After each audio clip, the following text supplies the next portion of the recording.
There's not a single UK jail with tighter security than Belmarsh, yet behind its towering walls, an alleged attack on a prison officer using boiling water by this man, triple murderer Axel Rudakubana. The teenager sentenced to at least 52 years for killing 3 young girls in Southport last summer.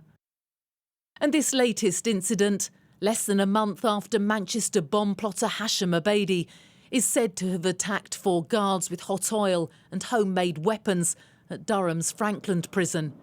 But there's concern that worse may be yet to come. My greatest fear is, and we've already come really close to it at Frankland, is that one of my colleagues will be murdered on duty because of the lack of protection and because senior leaders are not proactive enough and keep appeasing prisoners. After that attack, the Justice Secretary announced a snap review into the use of body armour by prison staff, as well as a trial of tasers. And there have been calls for violent inmates not to have access to items like kettles. But former prison governor Tom Wheatley says that's not the answer. Immediate actions, if we take a knee-jerk approach to this, we stand a chance of it being counterproductive, of getting it wrong, of actually increasing frustration, of increasing levels of violence. So it needs to be a considered response. Attempts to reduce violence are not helped by overcrowding and a shortage of staff.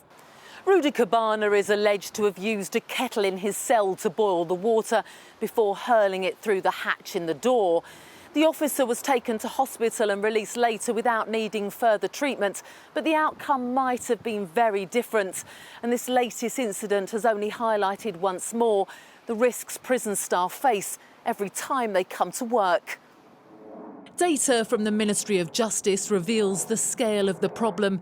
Last year, 10,605 members of prison staff were assaulted, up 15% on the figure for 2023, and nearly 3 times the total recorded a decade earlier.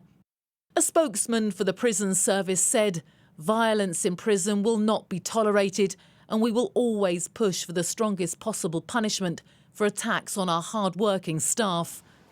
The officer targeted with the boiling water is due to return to work next week.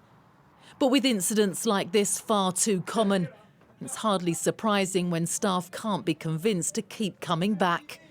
Emma Birchley, Sky News, South East London.